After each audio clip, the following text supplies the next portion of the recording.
So you've optimized everything. You have 3 backup commute routes, and you even know which Whole Foods is the busiest at 6:47 on Tuesday. You've turned your life into a spreadsheet. But here's the thing.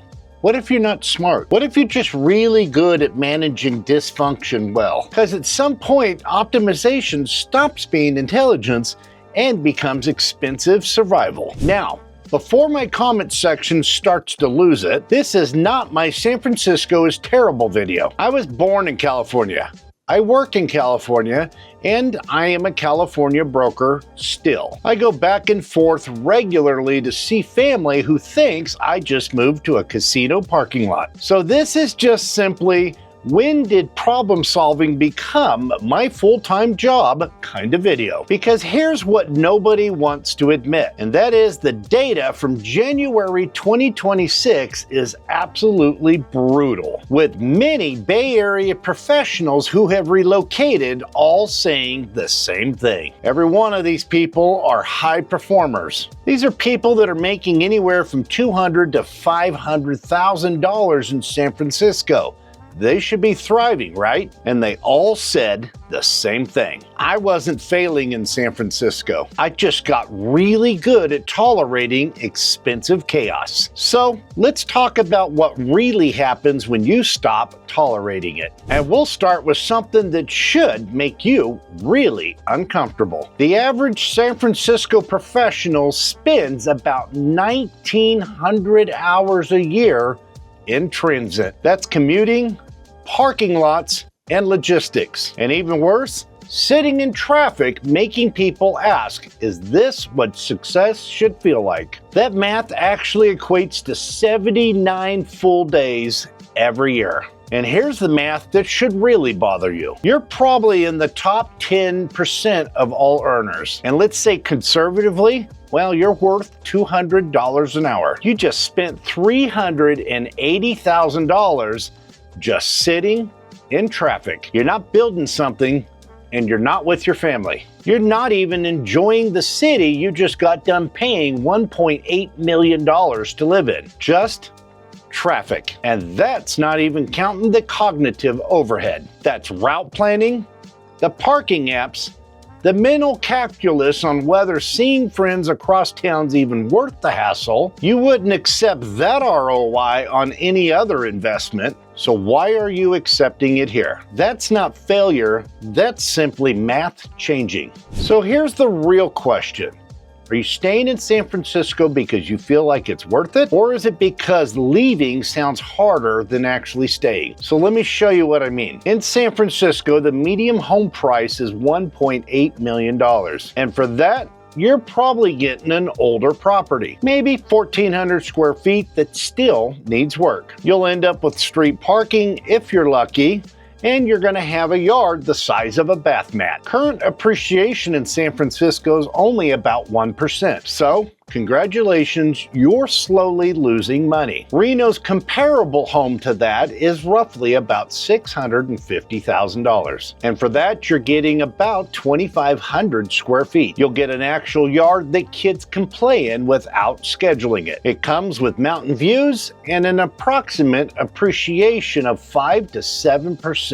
But wait, the problem still compounds. And for that $1.1 million difference, you could take that and park it in a boring index earning 7% a year. That's $80,500 in passive income. It's just sitting there, compounding year after year. Couple that with Nevada has no state income tax, and for most Bay Area professionals, that's another $15,000 to $40,000 a year, depending on your income bracket. Then we move to property tax in San Francisco. That's $21,600 on that property in San Francisco. Then you get that little supplemental tax bill that comes 6 to 9 months that nobody warned you about because why would they? Property tax in Reno is approximately $3,900 on that $650,000 home. No supplemental taxes and no surprises. Just the number they told you about. Now we stack on there that the cost of living is approximately 45% less than San Francisco. And then remember those 1,900 hours every year that we said you're going to get back from not sitting in traffic? Well, at that $200 an hour, that's $380,000 a year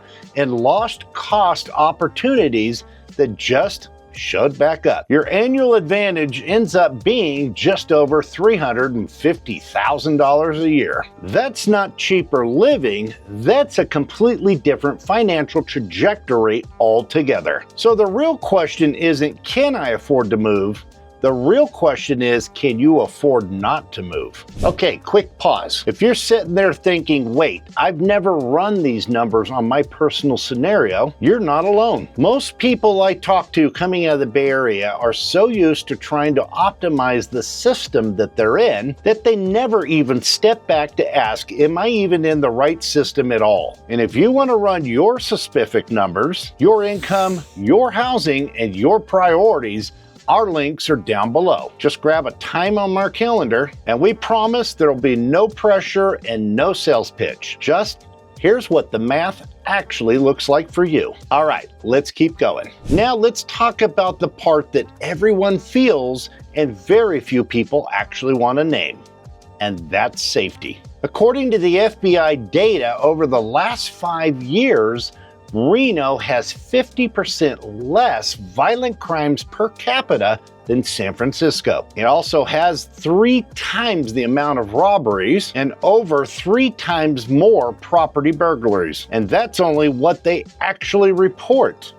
That's not a little jump, that's a lot. And I know what you're thinking. Yeah, but San Francisco is more dense and it has more people. You're right, and those are factors. But here's the quiet part that most people don't say until after they've actually moved. They didn't realize how much background tension they were actually carrying until they weren't carrying it anymore. My kids play outside, and not just in designated supervised areas.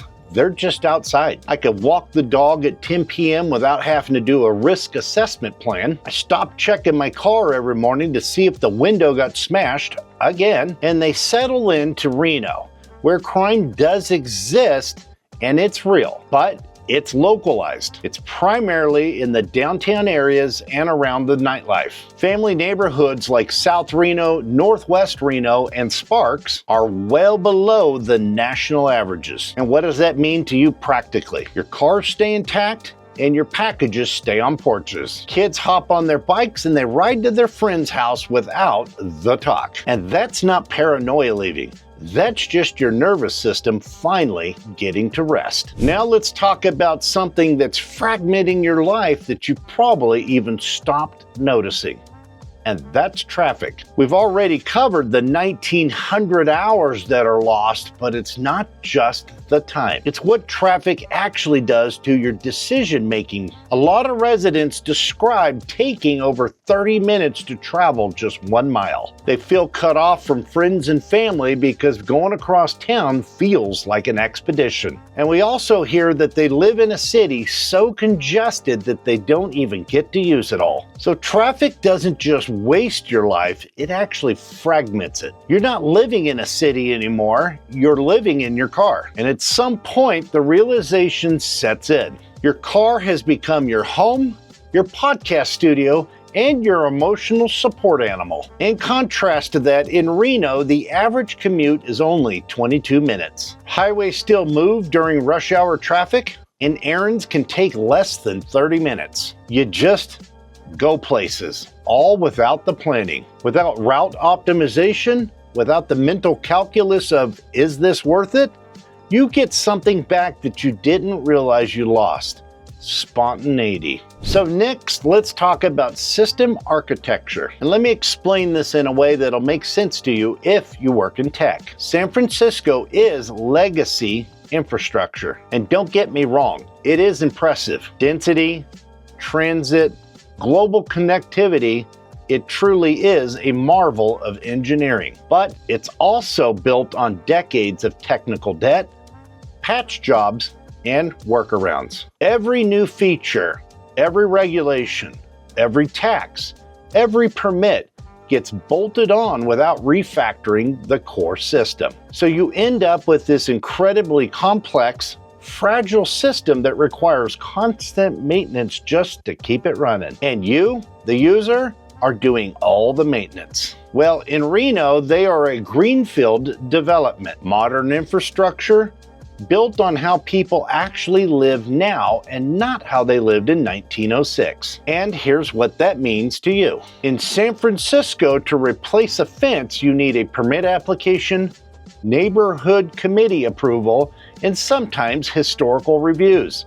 It can take 6 to 12 weeks. In Reno, you just replace the fence. In San Francisco, to add solar panels, you need multiple permits, PG&E negotiations, HOA approvals, and months of back and forths. To my own personal house, I added a 14,000 kilowatt system that took a couple of weeks to plan out and another couple days just to install. In Reno, you call the installer and they just install it. One system requires constant engineering and the other just works. Now here's the concern that nobody wants to talk about, and we get asked frequently, yeah, but what about my career? And that's a fair question, so let's address this directly. Reno's unemployment is well below the national average. We have major industries in tech, data centers, logistics, manufacturing, and healthcare. The Reno Tahoe Regional Industrial Center is the largest of its kind anywhere in the country. It has over 107,000 acres, and currently there's over $100 billion being invested on one single project. It's creating over 10,000 plus jobs directly. For every job created at the industrial park, we see approximately 4 to 5 more jobs right here in the Reno and Sparks area. These new positions are being created in construction, tech, retail, hospitality, and professional services. But here's what actually matters to you, and that is remote work. Remote work in Reno isn't experimental, it's actually our infrastructure. High-speed fiber is pretty standard in a lot of the new developments. Personally, I use a 1 gig service for just under $90 a month in my home office. Video calls are flawless and large file uploads are just the norm. And here's what's happening that not a lot of people are talking about. We have a lot of Bay Area professionals quietly logging in from Reno, and nobody knows the difference. They just log in and do their work, and their company doesn't even know they've left California. Remote work here did not start the migration, but it did eliminate the last excuse. Your career didn't need a reset. It turns out that it just needed a better zip code. Another area that seems to come up almost every conversation is schools, so let's hit that directly. Washoe County School District serves about 60,000 students. We have strong neighborhood schools, charter options, STEM programs, Montessori, and classical education. We have some of the state's top-ranked schools right here in Reno. But here's what families actually noticed. Kids have incredible options for college prep schools. And after those schools, well, they just go outside. They bike to friends' houses, they go to parks, and they're just being kids. Neighborhoods here that are built after 2000s have actual sidewalks that connect things, parks that you can walk to, cul-de-sacs where kids play, and trail systems that actually link neighborhoods. These are homes that are designed for how people actually live now. Our HOAs are low, predictable, and stable. A lot of them run from $50 to $150 a month, and they're not micromanaging on whether your trash can was visible for 7 minutes too long on a Tuesday afternoon. Your neighborhood will now support your life, not constantly battle it. And here's something that you don't notice till you actually experience it. Latency. In San Francisco, there's latency between every intention and execution. Let's grab dinner with friends, 40 minutes of parking negotiations, traffic calculations, and is this even worth it conversations. Want to go hiking? 2 hours of planning, which trailhead actually has parking, what times do I avoid traffic, Should we pack the car for the ride? And let's take the kids to the park, so which park is actually safe? Then the conversations continue with what time do I avoid crowds? Is this drive worth it? And every intention requires a project plan. In Reno, latency collapses. Let's grab dinner. You're there in 12 minutes. Let's go hiking. Trailhead's only 15 minutes over. Tahoe? Well, that's 35 minutes. Let's take the kids to the park. Well, there's one only 4 blocks down the road and it has grass. It sounds small, but when you actually remove latency from 50 decisions a week, you get this little thing back called spontaneity. And that's the ability to do things just simply because you feel like it, and not because you planned it 3 days ahead of time with 3 contingency plans. I actually had one client tell me they stopped planning things altogether because the mental coordination wasn't worth it. Now they just do stuff. But moving along, let's touch on insurance and utilities, which feels like a death by 1,000 cuts, because this is the area where dozens of little stressors just disappear. The insurance situation in California is just a complete nightmare. Carriers are dropping policies. A lot of people are being forced into high-risk policies and forced insurance. Most companies have pulled out of the state and refused to write any new policies,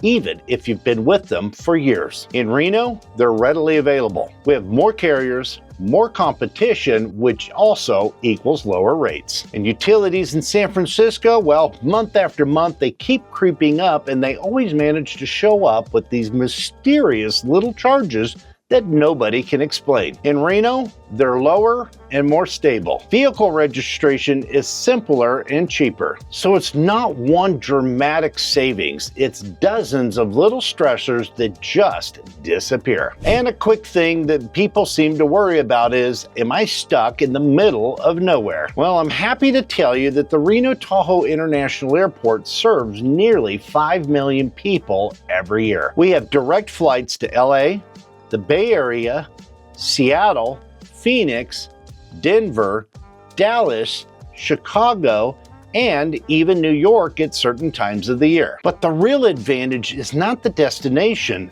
it's the experience. I have a TSA pre-check, so at the Reno Tahoe International Airport, this equates for me going from curb to gate in about 15 minutes. No 2-hour buffer, no sprinting through terminals, no emotionally preparing to go to the airport. Plus, we have JSX Airlines. These are smaller jets, semi-private experience. They have similar pricing to commercial, and you just show up 20 minutes before your flight and walk right onto the jet. So airport travel stops becoming a major ordeal. Now, let's be honest about what you're actually trading. You're trading density for space. Fewer Michelin star rated restaurants per square mile, fewer underground speakeasies, fewer galleries opening every week. You're trading global city energy for regional city calm. And yes, you'll have fewer chance encounters with that Stanford professor at the local coffee shop. And you're also trading I live in San Francisco, which opens doors for I live in Reno. That might require some explanation. We get it. These are real trade-offs. And for some people, well, they're deal breakers. So if your identity's tied to being the center of the conversation, well, Reno may not be it. But here's something that we do hear consistently. I thought I would miss the energy. Turns out I was confusing anxiety for energy. I thought I needed access to everything. And it turns out I was only using about 2% of what was afforded while paying for 100% of it. We also have altitude. Reno does sit at about 4,500 feet in elevation. The first week or two, you are going to notice it. You could have a little bit of shortness of breath, you could have dry skin, and you're going to need to drink more water. Most people do adjust to it between 1 to 3 weeks, and they go about life as normal after that. Wildfire smoke is a real thing from August to October some years with all the California fires, but that's seasonal and it's not constant. We simply monitor air quality and plan our lives around it. It's not perfect, but it is predictable, And being honest about that does matter. But here's what will actually change for you. Lake Tahoe's only 35 minutes away. It'll no longer be that weekend trip if we plan everything just right. You're now, hey, it's Tuesday afternoon and we're headed out. Families ski in the morning and they can be home for lunch at noon. Kids hike after school, and mountain biking's now a Thursday afternoon activity. Then we have the Reno, Lake Tahoe area that gets to boast about one of the highest concentration of ski resorts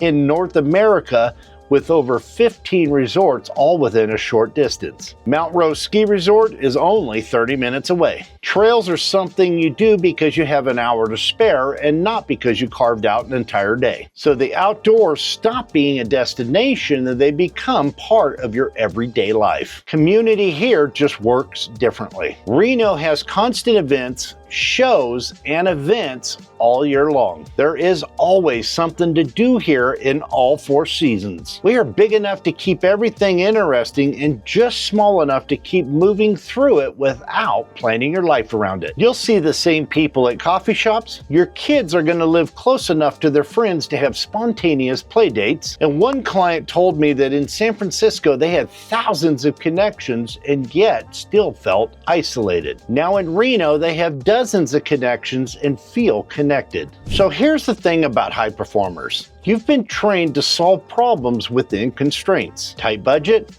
Optimize. Limited time? Prioritize. Difficult stakeholders? Just navigate. But at some point, you need to ask the question, are these constraints real, or does it just happen to be where we're at? Because staying in San Francisco and optimizing harder is not a strategy. It's sunk cost fallacy wearing a productivity hoodie. You've already proven that you can succeed in a hard model. But the question I have for you is, what could you really build if you stopped spending 40% of your time on overhead? What could you really create if latency stopped? And what could you actually accomplish with another $350,000 a year and 1,900 hours back in your schedule? So moving isn't the risky move, it's actually the safer bet. And Reno's not the answer for everyone. But for the people who are tired of managing complexity where it shouldn't even belong in the first place, it is. It's not a downgrade, it's a refactor. So sometimes the highest leverage isn't solving the problem faster, it's changing the equation altogether. So if you're at the point where you're honestly asking the question if moving would be smarter than staying, that's the exact conversation I have every week with Bay Area professionals. We'll run your actual numbers, your housing, your commute, and your income. And we'll see if your priorities align with Reno or not. But what you won't get is any hype or pressure. Just a simple, here's what the data looks like for you in particular. My link's below, grab a time on my calendar, and we'll have the conversation. I'm Chris Rayner, your go-to realtor for all things Reno. And remember, you're not failing in San Francisco. You're just really good at optimizing the wrong system. And sometimes the smartest people are the last to leave because you've gotten really good at making a broken system work. But at some point, the juice just simply is not worth the squeeze anymore. Don't let that be you, and we'll see you on the next one.